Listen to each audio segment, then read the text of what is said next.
Assalamualaikum warahmatullahi wabarakatuh. Kita lanjutkan untuk pertemuan mata kuliah teknik produksi migas ya.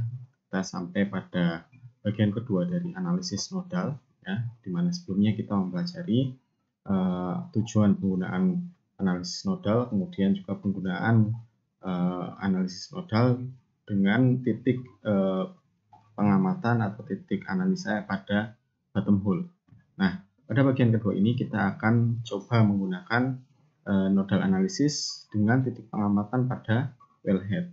Nah, seperti yang dijelaskan sebelumnya bahwa pemilihan titik nodal itu nanti salah satunya juga terkait dengan lokasi di mana adanya peralatan pengukuran tekanan pada sistem produksi tersebut. Ya, jadi nanti jika di sumur ataupun sistem produksi yang memiliki alat pengukuran tekanan di wellhead dan itu yang lebih lazim diaplikasikan ya, karena dengan pengukuran tekanan pada wellhead itu akan lebih mudah dilakukan hingga melihat pressure gauge. Maka untuk keperluan tersebut kita perlu menggunakan nodal analisis dengan titik pengamatan atau titik perhitungan pada wellhead atau tekanan wellhead. Nah, perbedaan untuk nodal analisis dengan titik pengamatan di bottom hole dengan di wellhead, maka yang dihitung adalah pada wellhead yang dihitung adalah tekanan kepala sumur atau tekanan wellhead. Jadi pada perhitungan seperti dijelaskan sebelumnya, untuk analisis nodal kita memerlukan dua persamaan performance ya. Yang satu bagian inflow atau yang dihitung pada bagian hulu dari titik nodal yang kita amati, dan yang kedua adalah persamaan untuk outflow atau persamaan perhitungan tekanan yang memperhitungkan komponen-komponen yang ada di bagian hilir. Ya, untuk kasus wellhead, maka pada bagian hulu yang berpengaruh adalah persamaan aliran atau performance pada bagian reservoir dan juga persamaan aliran atau performance di bagian sumur atau cubit. Adapun untuk bagian hilirnya, maka yang berpengaruh tergantung dari apa yang diketahui di bagian hilir. Jika data yang diketahui sampai ke titik separator, maka tentu kita harus menghitung dari tekanan separator ya sampai diperoleh tekanan wellhead. Nah, secara matematis seperti ini. Untuk inflow, maka tekanan kepala sumur adalah tekanan reservoir dikurangi pressure drop di reservoir, yang ini dihitung berdasarkan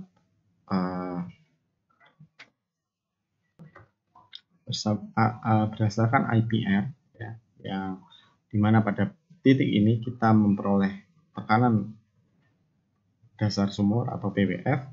Nah, kemudian dikurangi lagi dengan pressure drop di sumur, di mana di pressure drop ini dihitung berdasarkan bisa menggunakan kurva pressure traverse ya, pressure traverse, atau juga menggunakan persamaan korelasi lain, misalkan Higdon-Brown ya, Higdon-Brown atau Bax and Brill atau Putman-Carpenter dan persamaan lainnya yang dapat digunakan untuk menghitung pressure drop atau penurunan tekanan di dalam sumur. Kemudian untuk bagian wellhead, ya, tadi seperti saya jelaskan, tergantung dari yang diketahui. Misalkan basis kita adalah tekanan separator, maka tekanan wellhead di bagian hilir adalah tekanan separator ditambahkan penurunan tekanan di flow line ya, pressure drop di flow line, dan juga pressure drop di choke jika di situ ada choke. Atau jika yang diketahui adalah tekanan pada downstream choke, maka tinggal kita tambahkan delta pressure-nya atau langsung kita dari persamaan contoh untuk kasus yang sonic flow ya, dimana di situ kita langsung dapat menghitung PWH-nya sebagai fungsi dari laju alir ya, yang menggunakan persamaan empiris C R pangkat M per Q dibagi S pangkat N ya, dimana C, M dan N adalah konstanta sedangkan R adalah gas liquid ratio, dan S adalah ukuran dari choke. Tergantung nanti dari persoalan yang diberikan seperti apa, sehingga kita dapat menghitung tekanan kepala sumurnya. Nah, agar lebih mempermudah memahaminya, mungkin langsung dicontoh ya.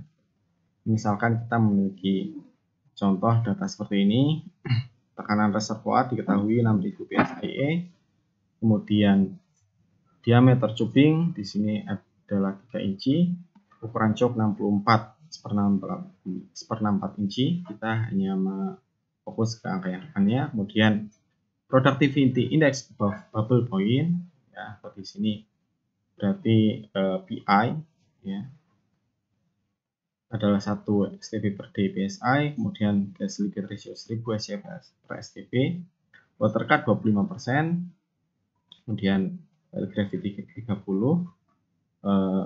Untuk choke kita diberikan data konstantanya, kemudian formation volume factor 1. Nah, di sini kedalaman reservoir adalah 12.000 feet. Nah, ini data tambahan, tekanan bubble point adalah 1000 psi. Nah, di sini kita perlu menghitung pertama tekanan wellhead untuk inflow. Nah, untuk outflow-nya tadi karena tidak diketahui data separator, maka langsung dari data choke, karena di sini kalau perhitungan tekanan kepala sumur menggunakan choke yang diketahui adalah konstanta empiris ini, maka secara implisit ini diasumsikan terjadi sonic flow, ya, sonic flow. Ini biasa terjadi pada kondisi tekanan di kepala sumur itu masih sangat tinggi, sehingga terjadi aliran sonik di antara choke, ya. Nah, di sini nanti untuk pressure drop di dalam sumur kita gunakan pressure traverse, ya. Pressure traverse.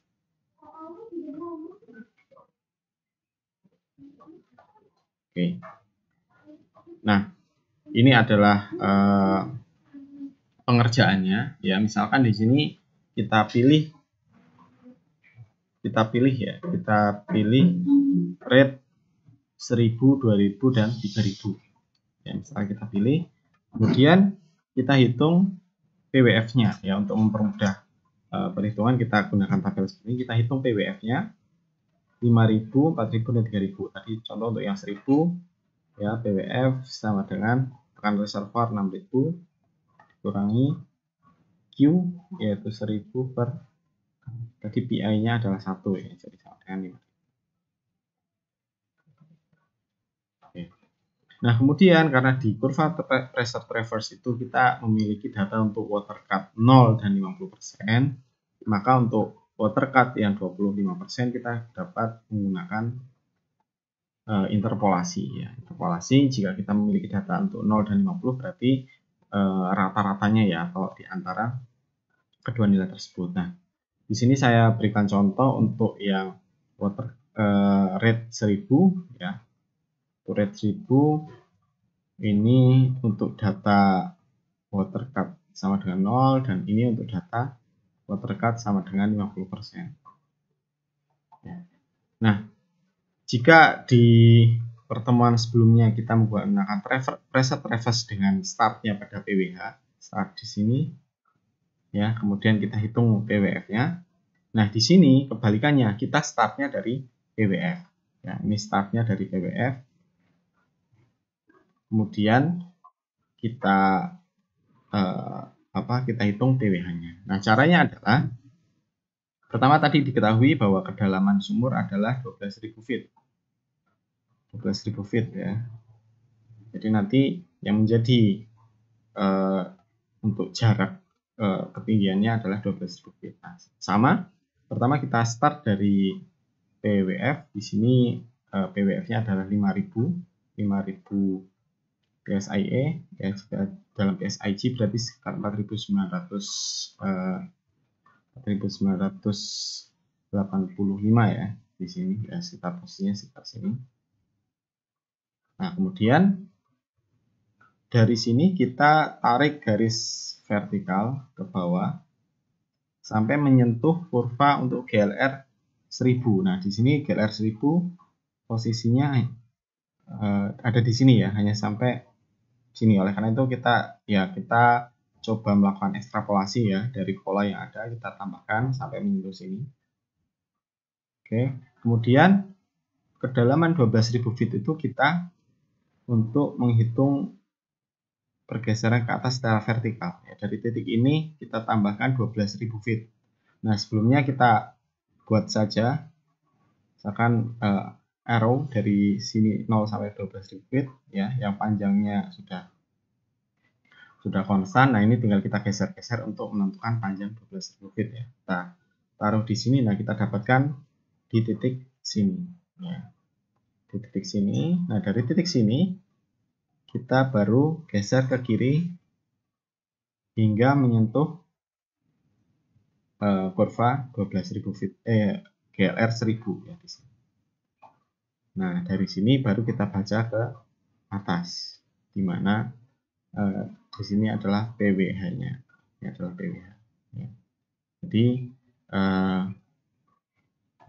perhitungannya kebalik. Kalau kemarin dari PWH sampai titik sini, kemudian ditambahkan kedalaman, baru kita baca ke kanan. Nah, kalau ini PWF, ya kita naik kedalaman, ya kemudian kita baca ke kiri, baru kita baca PWH. Nah, itu untuk yang 0 kita peroleh sekitar 2000 ya, 2000 PSIG berarti sekitar 2015 ya. Ya, agar gampangnya kita gunakan 15 PSI untuk perbedaan antara PSIE dan PSIG. Kemudian dengan cara yang sama untuk water cut 50% kita peroleh tekanan kepala sumur 1865 PSIE. Nah, kemudian kita rata-ratakan kita peroleh PWH sekian. Nah, dengan cara yang sama kita peroleh untuk laju alir yang lain. Ya. Oke. Itu untuk yang inflow. Kemudian untuk yang outflow kita menggunakan kurva choke performance. Ya, di sini diketahui C, R, dan C, M, dan N-nya. Nah, kita bisa menggunakan Excel. Kita hitung untuk rate 1000, 2000, dan 3000. Ya, maka kita peroleh PWH untuk rate 1000 adalah 167,6, untuk 2000 335,2, dan untuk 3000 502,9. Nah, kita plot di satu kurva yang satu grafik yang sama ya. Nah, kita peroleh ini untuk inflow, kemudian ini untuk outflow.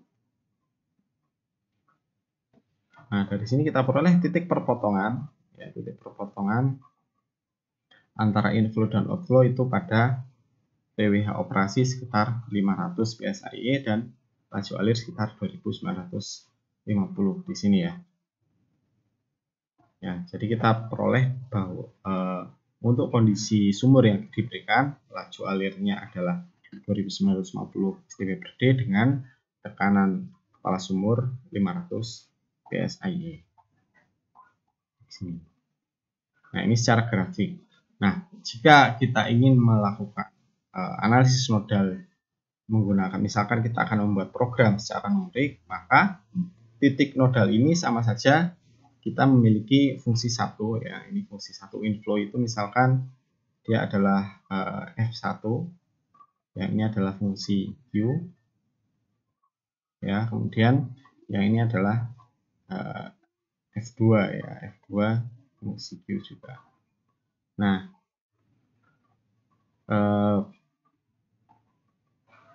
di sini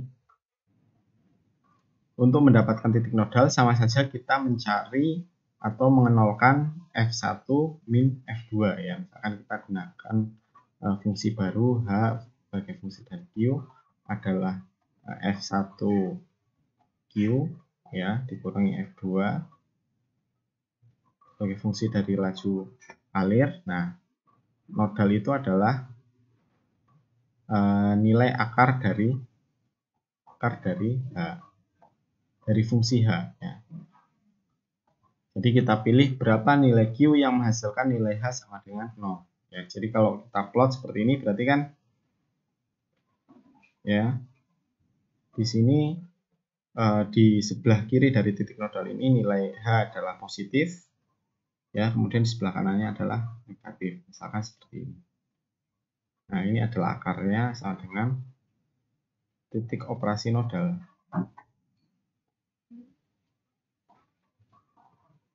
Nah, jika kita memiliki persamaan matematik untuk inflow dan untuk outflow, kita bisa menggunakan metode misalkan Newton-Raphson atau secant atau metode pencarian akar lain untuk menentukan titik operasi nodalnya, ya. Yaitu kita bisa mengaplikasikan nodal analisis dengan software, dan itu juga yang diaplikasikan di software analisis produksi sumur. Oke, itu sedikit tambahan. Oke, itu adalah contoh aplikasi untuk analisis nodal dengan titik evaluasi atau titik analisa pada kepala sumur. Jadi untuk analisis nodal saat ini sudah cukup, ya. Tinggal sekarang adalah PR, ya. PR di sini silakan bisa kalian baca, ya. Kalian baca di sini. Nah, di sini karena tubing inner diameter dan coil gravity-nya sudah, ya, cukup jauh dari yang tersedia di pressure traverse, maka saya minta nanti untuk pengerjaan pressure drop-nya itu menggunakan spreadsheet Hagedorn-Brown, ya. Menggunakan korelasi Hagedorn-Brown. Pressure drop di sumur. Korelasi Hagedorn-Brown. Nanti saya share untuk spreadsheet-nya, bisa kalian gunakan. Nah, perbedaannya kalau yang di spreadsheet terakhir saya contohkan, nilai PWH itu diketahui, kemudian yang dicari adalah PWF. Nah, di sini nanti yang diketahui adalah PWF dan kita cari PWH, ya.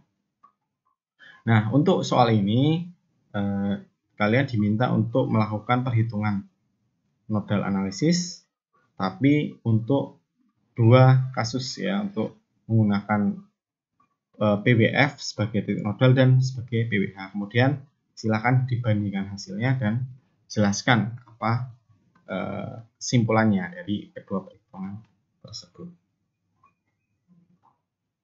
Oke, terima kasih atas perhatiannya. Assalamualaikum warahmatullahi wabarakatuh.